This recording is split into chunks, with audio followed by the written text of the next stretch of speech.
Good afternoon, everybody, and welcome to our next lecture on how to utilize Mplus to run your analysis. Today we're going to speak about measurement invariance and how to construct that and what is that and how to estimate that in Mplus. Now, measurement invariance by itself is all about ensuring that we can make meaningful comparisons between different groups. So we're always interested in understanding how males and females differ, how different countries differ on level of happiness, which bank performs better, what service has the highest level of customer satisfaction. So we're always interested in making comparisons between different groups of people. However, we can only make these meaningful comparisons if the construct we're measuring is seen and measured the same between different groups. So that is an important thing that we always kind of have to assess. So you know this little list with regards to what is happiness and how happiness differs between different countries, right? So you see this index on the World Database of Happiness, and Norway is the most happiest. So in order for us to get to that comparison, is happiness the same for different countries? Do people see it the same way? And that's where measurement invariance comes in. We first have to test whether or not these things are the same in different countries or different groups, and then we can make these meaningful comparisons. So measurement invariance in itself is not that difficult to understand. It's basically just a statistical property of the things that we're measuring. And this basically just indicates that the underlying construct that we are measuring, that it's the same for different groups. Straightforward, right? So the thing that we're measuring, it's the same construct for males and females, for different countries, for different population groups. In the literature, it's kind of also referred to things like factorial invariance or factor equivalence or something to that extent. So it's a different name, but it basically comes down to, is the construct and the items that make up this construct, is it the same and experience the same between these different groups? In invariance, we are particularly interested in the relationship between the factors that we are actually measuring, so the observed indicators, so the questions, and how this relates to this unobserved latent factor that we are implying exists. So these 5 items on happiness that we're asking: do you eat your dessert before your main meal? Do I have the necessary social support networks in place when things become difficult? I know I can ask for help when I'm in trouble. These types of items. We want to know if these items lead up to an overall factor of happiness for different groups.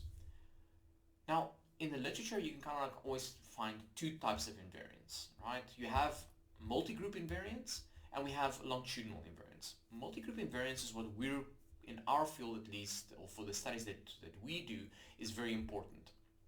Multi-group models basically assumes that the thing that we are estimating is the same between males and females, childs and parents, between different cultural groups, and etc.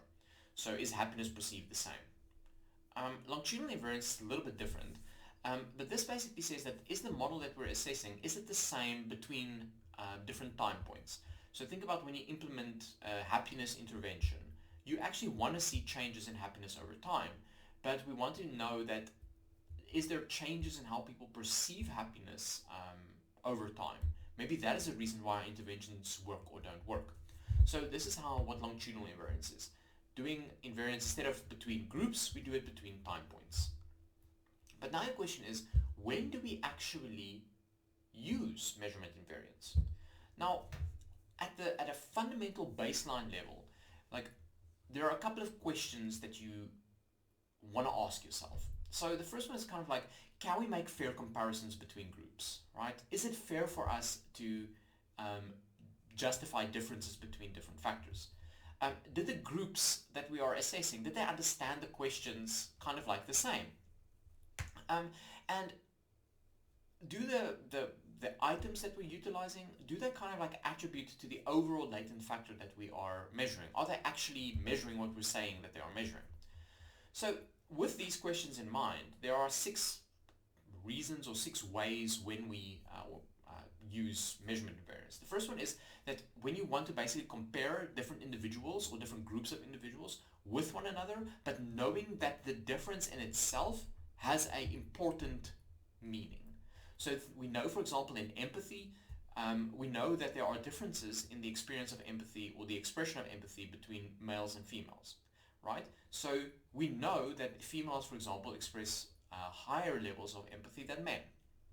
Lots of studies have shown that. So in that effect, we know that there are differences, and this difference tells us something very important. Females are more empathic than males. And that's what the first one kind of like is.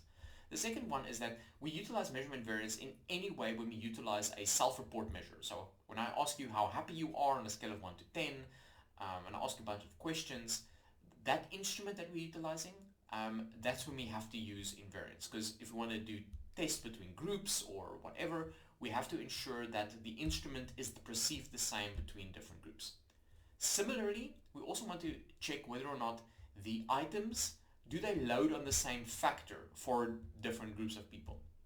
So if you think about, I like telling jokes as a function of extroversion, right? So it's an item that leads up to extroversion. However, in some contexts, we know that in more, like in the United States, for example, that's more open and liberal, that item loads on both introversion and extroversion, where in Europe and in South Africa, there's a clear distinction that people that make jokes tend to want a lot more extroverted than the rest of the population. So that same item might look differently in different contexts. It might add to a different function, a different factor, and that's what we can also kind of test.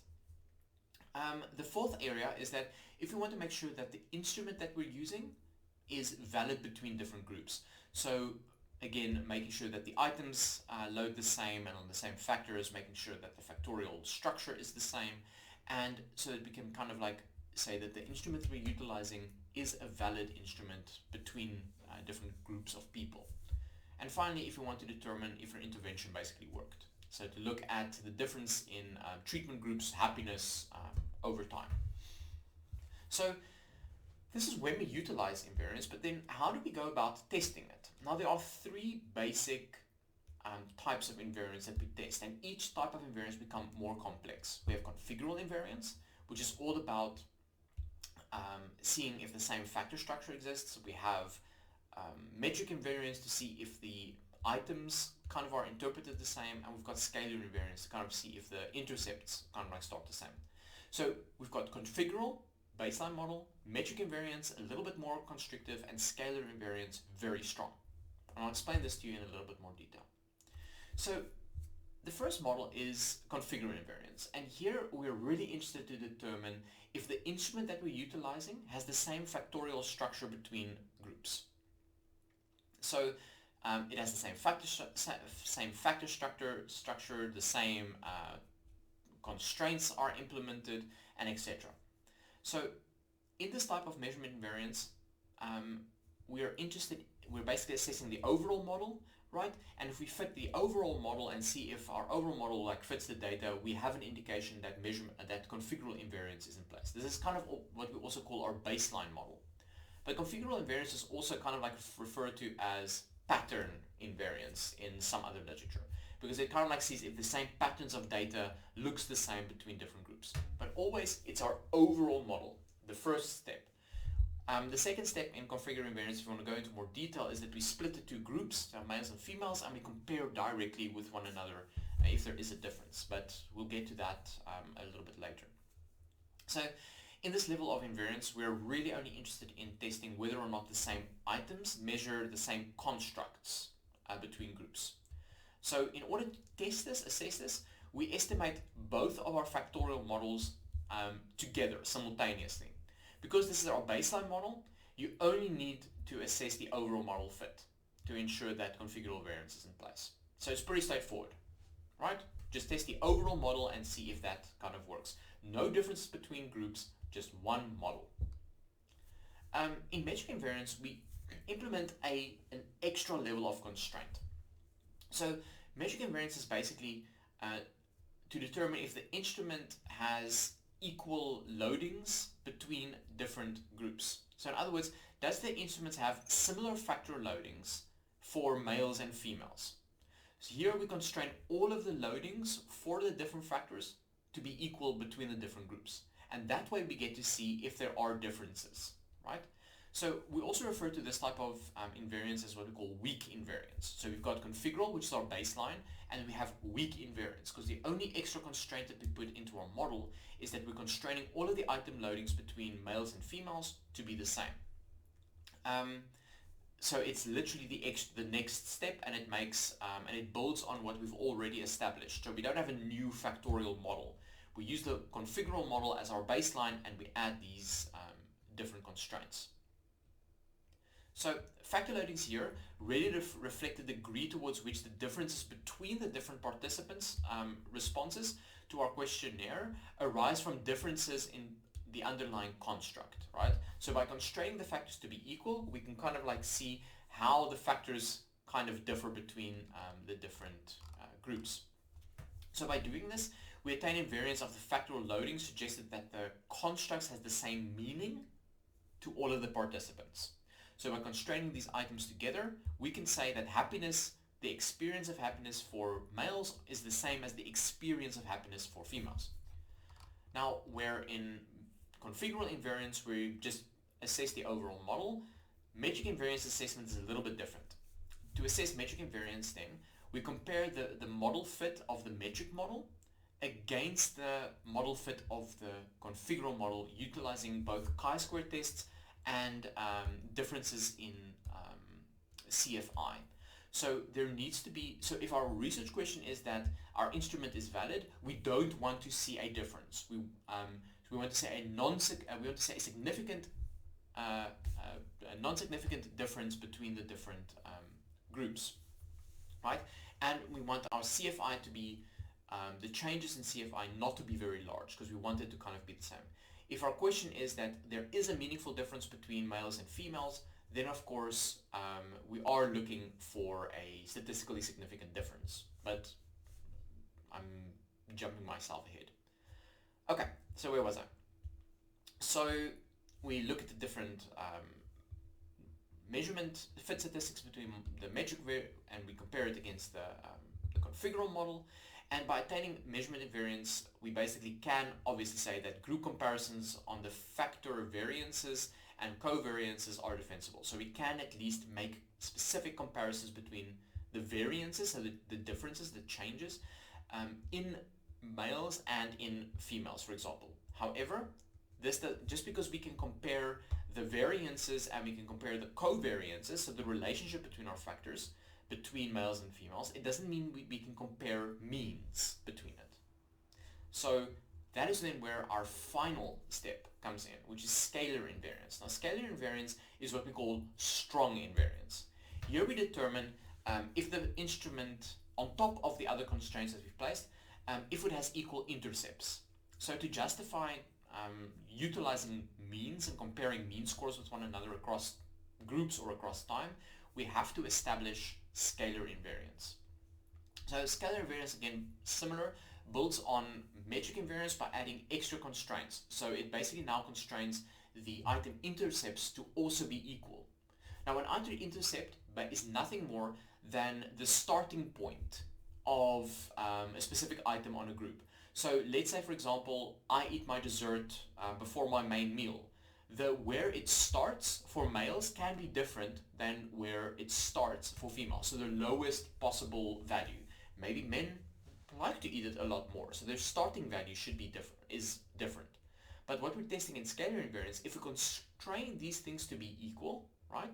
So we constrain the factor structures, we constrain the item loadings, and we constrain the intercepts. If these things are the same between the two different groups, then we can meaningfully compare the two groups with one another, so mean scores. Okay, so if participants who have the same value on the latent construct should then also, of course, have equal understanding of the items or the constructs being measured. So how do we then assess this? Similar to the other ones, we compare our scalar model to our metric model, and we compare it to our configurable model. Always comparisons here. If there is no statistically significant difference between this model and the other models, then we have excellent fit. We've got full mediation. So if there's no difference in chi-square, no difference in CFI, or MESA for that matter, then we have excellent invariance. We've got full invariance. Now, non-invariance of the intercepts, on the other hand, may be an indicator that there's bias in our model. So if we constrain these things different to be the same and we find that there's differences in the intercepts, there might be some other level of bias in our measuring instrument. And this suggests that there are larger forces at work, such as culture or gender things or developmental factors that could possibly affect the way in which people interpret these overall, experience these overall factors. So like I mentioned, if on empathy, for example, we know that males and females differ with regards to it, and the difference on paper, so the difference in estimation, is a function of the fact that females are more nurturing than males, for example. So there are other factors at play that affect it. Now, if all of these things are in place, we have what we call full invariance. And then we can make meaningful comparisons between groups. But it's been my experience that it is really difficult to establish full invariance for the stuff that we are busy with. So then there is a new thing called partial invariance. So it's a little bit less restrictive than full invariance. And partial invariance, we basically have to at least constrain one of the items in our metric model to, for example, be the same, so that we have some standard value that we can kind of estimate to help us to understand differences between groups. But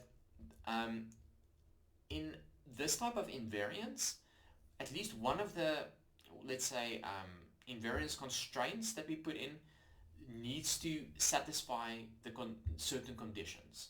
So we need to make sure that the thing that we're implementing, the constraint of the variance and constraint of items, that it's both meaningful, right?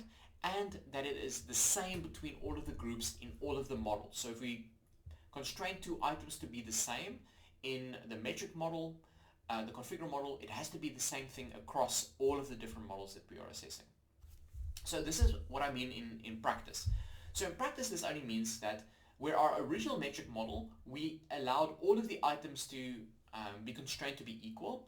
Now we are basically adding a 1, constraining a certain factor to be a specific value between the two different groups.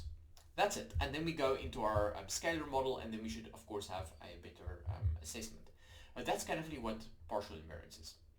So when do we utilize configurable, metric, and scalar models, right? So when do we assess these three different things?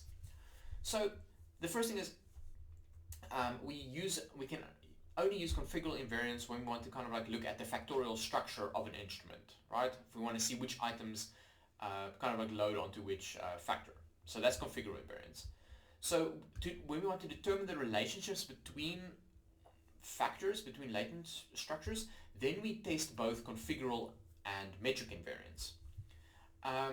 If we want to compare means, so we want to compare is males and females different, then we use configurable, metric, and scalar invariance. And finally, if we want to establish the psychometric properties of an instrument, we always test configurable, metric, and scalar invariance, because we want to make sure that the items are perceived the same, the latent constructs are the same, and that there are no differences between the groups that we are assessing. Okay, with me so far? Excellent. So there are basically then 6 steps that we always take when we estimate invariance, and we'll be testing this step by step in Mplus in a moment. So the first thing is we test the overall model for both groups combined. So that's just your normal measurement model, right, with no extra constraints in it. So once we've established model fit, then we test the two groups separately from one another and check if there is good fit between the different models. So for group, is the measurement model for males, is it significant? Does it meet all the criteria, fit indices? And is it the same? And do females, the model with the females, does that fit our data as well? If these two things are in place, then we test our configurable invariance, which is we test the quality of the factor loadings across the different groups. So we constrain them to be equal. Then we test our measurement invariance, then we test our scalar invariance, and then we can finally see if our means are different or the same. Okay, so test overall model, test differences between groups, test configurable, metric, and scalar invariance, and only then can we compare means. So in order to determine if there is invariance, there's three things we have to consider. The first one is that each of the models that we're testing, whether scalar, whether metric, whether males and females, the data all needs to fit our model. So the fit and dices criteria needs to be in place. Second, there needs to be once we've done this and we're comparing different groups with one another, so the invariant, the metric with the configurable and the configurable with the scalar, there we want to have a non-significant chi-square difference, and we want a non-significant difference in CFI. So if we find a non-significant difference, then we accept that we have invariance. If we find significant differences, then we have to try and find the reason for the bias with either the modification indices, so looking at the relationship between different items, or we have to figure out some other cultural factor that plays a role here. So if we find the source of bias, we can continue with measurement invariance, but then we kind of constrain or try and remove the bias as much as possible. But again, so let's do this practically quickly. So we want to test the if our person environment fit model, right? We're going to do this in Mplus now. If this is equal for males and females. So is the item that we are, other items that we are assessing, is the questionnaire a valid and reliable tool or a valid tool for gender? So right, do they see it the same? Now again, we are going to do this in Mplus, and we're going through it step by step. So I'm going to move this here, and I'm going to show you. So we're going to take each one of these steps individually. So first we test our overall model, and here there's nothing special. We have our specific items. Oh yeah, by the way, we don't do second order factors here because it won't work. So it's just the basic factorial model. So nothing is weird here. These are the items that we're going to be utilizing, and we just put our normal factorial model in there. Person organization fit is made up of item 1, 4, and 7, need supply 2, 5, and 8, and demandability fit 3, 6, and 9. So we run it. We're only interested, that only says that there are some missing values, doesn't matter. We're only interested in model fit here. So does the model fit the data? And as always, I'm just going to paste this for later. CFI is high, TLI is high, chi-square, it is small and it is non-significant, it is significant, but again it's a function of our small sample size. RMCA is below 0.8 and it's non-significant, perfect, and SRMR is 0.20, 0.02. So this model fits the data perfectly. So we can go on to our next step. Okay, let's just quickly go back to the slides. So I'm just going to draw this over here. So here you basically see that all of the criteria kind of match the data, right? So now we can go on to the second model.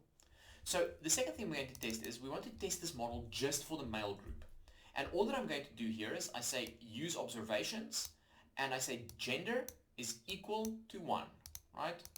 So I'm only going to use, in my gender factor, only the ones where we've estimated the 1. So only the male group will be used. And I'm doing nothing else. I'm just adding this extra line, and I'm going to run it. So again, we're only interested in the model fit. Let's just quickly see what it looked like in comparison to the original, right? Okay. It's not a direct comparison, but it kind of looks similar, right? So of course the sample size is different, so the AIC and BIC values will be different, but the chi-square kind of looks the same.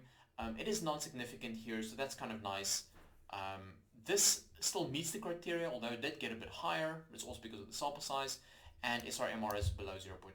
So at least for the male model, the data fits. Then we go to our female model, and now all I'm doing is that I'm just saying in the same command, instead of 1 males, I'm saying 2 females. Let's run it. We're only interested here in the model fit. Does it meet the criteria? Yes, smaller than 8, non-significant, bigger than 0.9, bigger than 0.9. Perfect. All right, so at least for our first step in our model, the first step we wanted to test, the overall model for both groups is the same, and I've tested it now for males and females, and the data fits our model for both males and females.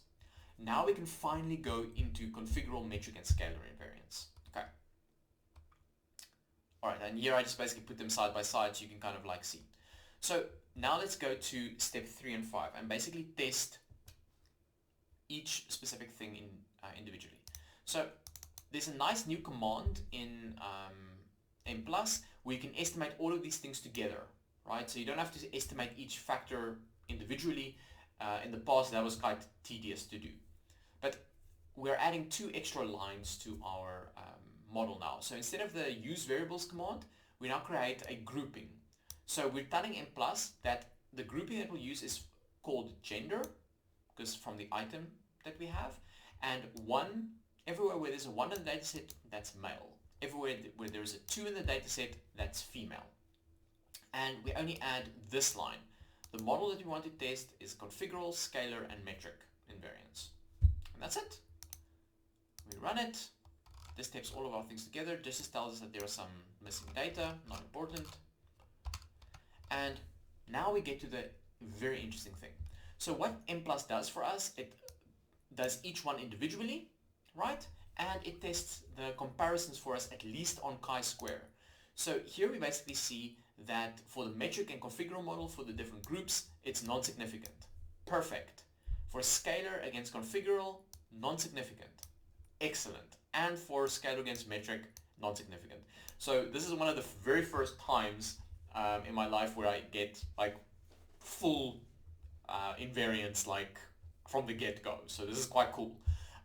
But this tells us that full invariance is in place. And we can now go and look at all of these things individually, right? So I already did this in Plus, and I put this into a nice slide for us because there's certain things we have to test. So again, we look at the levels of significance, right, for each one of these groups. So they are different, so therefore we can go on to the next step. Another thing that we have to test is we have to look at the differences in CFI, right? And they should be bigger. If we want it to be different, it needs to be bigger than 0.01. If we want to establish invariance, so if we want to show that there's no differences between the different groups, then we want it to be equal or smaller than 0.1. Okay, so the differences shouldn't be that large. And I've done this, and you basically just look at chi-square. So this is just for the overall model. The metric model, the CFI is there. For the configurable model, for the metric model, it's there. And for the scalar model, it's there. There. That's all I basically look at this moment. And that is where I get these, where's my slides now? That is where I get these values. Okay, so because the change, so 9.84 minus 9.86, it's not that big, and so there's no bigger changes, therefore we have full mediation. Yay, really happy. And yeah, now that we have this in place, now we can go on to the fun stuff. Now we can go and compare means with one another. So before we can go compare means, we have to, we can now compare means, and we can compare the relationships between the factors in a meaningful way with one another. So all that I'm asking for here is I'm putting my group factor in, and I'm asking for sample statistics. And this will give me my standardized results. It will give me a mean score. But remember now that we have a mean of 0 and a variance of 1 for our baseline model, which is the male model. So what we then can do, when you see the means here, we can basically see how females, this is the female model, how they differ in respect of each one of these components. So person organization fit, need supply fit, demandability fit. So here we can see they produce 0.11 higher, a little bit lower and a little bit lower on these factors. However, although there are differences, at least for person organization fit and need supply fit, it's non-significant. So even though there are changes, so it's a little bit higher, a little bit lower than males, it's a non-significant difference, so it's fine. Demandability fit seems to be just on the threshold of being significant, so 0.05.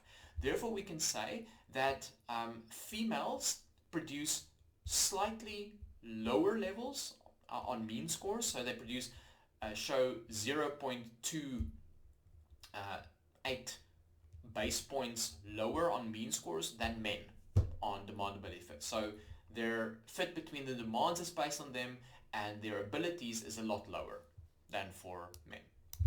Alright, so let's just go back to the slides quickly. And this is kind of what I've shown here. Now we can do the same thing with the correlations, and we just scroll down. I just put it here for us, and we can look at the strength of the correlations between the different factors. So here we see, I'll show you in practice. So in the actual syntax, we add the grouping factor again, right? And the only thing that we're doing now is we want to test if the relationships are statistically significant from one another. So we add a new command, like for the male model, and a new command for the female model, and then similar with our previous, with moderation, we add the Walt test in. So all that I'm doing here is I'm looking for the relationships between person organization fit and for the males and females, and I give it a name. I can even just call it males, and I can call this females. It doesn't matter what you call it, just as long as you label it something. And this is the Walt test. So here we just want to see, is there a statistically significant difference in the correlations and the factor structures and the blah blah blah for males and females. Okay, we can run it. So we're interested in two things, of course, the actual correlations, but this is the first thing we look at, the Walt test. That tells us that there's a non-significant difference. So they're basically exactly the same, and we found this with invariance in any case. But that tells us that the relationships and the means between the different factors are non-significant. Then we can go, and I've already cut this down in the slideshow just to make it easier. We can scroll down, and we can look at the exact relationships between them. Here you see with need supply and person organization fit, 0.71, 0.7, right? So even with just with the I, you can see there's no difference. 0.7 here, 0.63 there. Not that big of a difference. 0.9 here, 0.8. Now, this is a bit of a difference, but according to the statistics, it's not. So, with that said, we have now officially done invariance testing. I've run you through some of the theory and a step-by-step guide on how to actually estimate it. So I really hope that you were able to utilize this in your analysis.